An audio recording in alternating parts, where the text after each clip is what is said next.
Hey there, live from the Loft 100 studios in sunny San Diego, California. Maybe not today. No, a little bit. A little bit of the rain. 110 million broadcast homes strong, 150 radio stations strong. Also, we're in 175 countries and all the ships at sea. Radio and television nationwide, coast to coast and abroad. Big Biz Show on the air. Myself, Mike Costa, the Day Trader Quattro. Wow. You think all this TV stuff like this is going to help us on stage, like directing? I think so. Does it? I think so. Right? Mm-hmm. Yeah. Synergy. This is 50% of our band. They keep it up. That might be the whole band. You know. Where are the other people? That's right. It is a new year. It is. You should see. I would love to show our audience the new studios, but I'm vacillating between showing them the new studios renderings, or just showing up and saying, "Hey, look at this place. This place." I love that.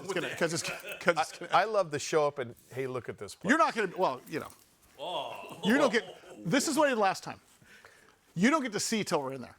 Okay. I'll tell you why. All right. So that's what I did everybody last time. Okay. When we were building this, Jared didn't see it. Okay. I walked in and went.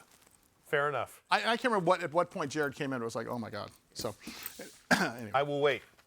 Well, it's going to be fantastic. So, and it expands the show a bit and so on and so forth. So, Darin Myman is the CEO of DatChat, D-A-T-C-H-A-T, DatChat. They are publicly traded under the stock symbol DATS.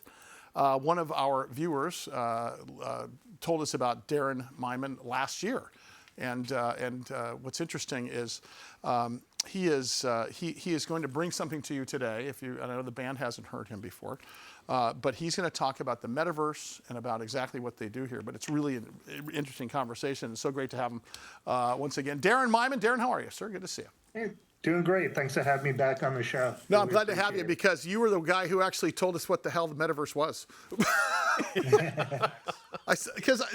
So take this from the top. I want to talk about, once again, do you know what the metaverse is, Mike? Because he explained it to us last time. Okay. Yes, I've got a working knowledge. Can you tell us again, for the audience that didn't get to see you last time, what exactly is the metaverse? Well, let's start with what it isn't. Okay. It shouldn't be cartoony. It's not here to replace our lives. It's here to augment our lives. Okay. And the biggest problem with the metaverse today that we're fixing is when you get there, is nothing to do. And it's hard to get to.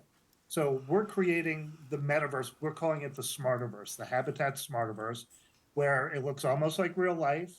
You're not in a painting where you have wind and things move and the grass grows, but it looks plausible and it's there to help us. And the biggest mistake is people think, well, people are going to be in the metaverse all day.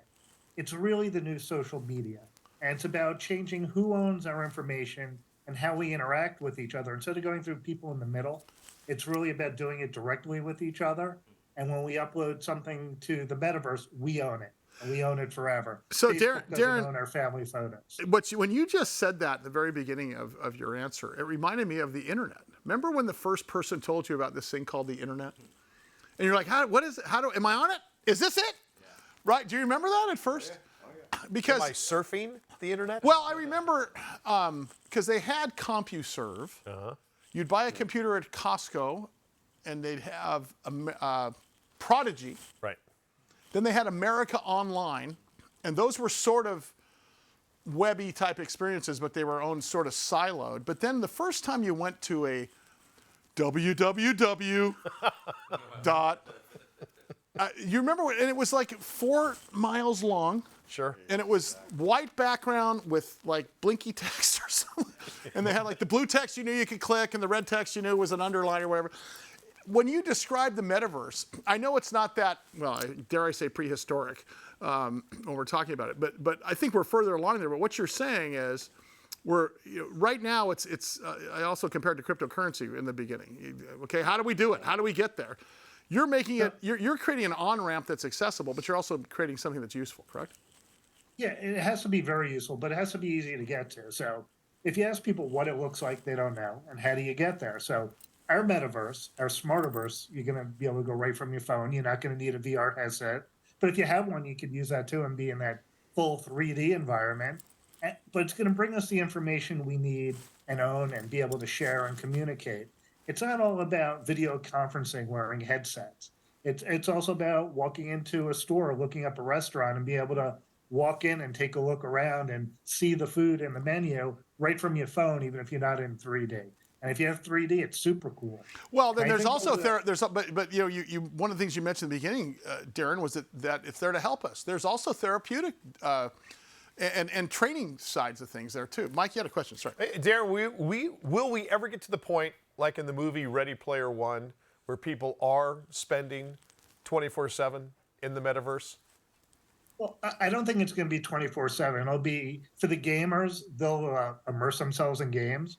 But for most of us, it's going to be augmented reality, where you'll walk down the street, hit a button, on your sunglasses. You'll be able to see all this information on the store you're about to go into, if they have any current deals, or even look around, see if you want to go in. So that's the big misconception. It's going to be 24/7. It's not. Well, it's going to be the way Darin, we use our smartphones today. Darin, did they use your platform in Don't Worry, Darling? Have you seen that movie? Have you seen the movie? No, I Okay, haven't seen that one it's yet. Utopia. Okay, it looks like 1950s Leave It to Beaver. Yeah. Okay, everyone's stepping in line, and I'm just going to spoil the movie for you because you don't want to borrow it. At the end of the day, they are in a metaverse. It's because the people are going, God, why am I? Something's wrong. I shouldn't be here. And then suddenly they realize they're in a computer-generated metaverse. And I started thinking. I actually was thinking about you, and it was interesting that we connected at the same time.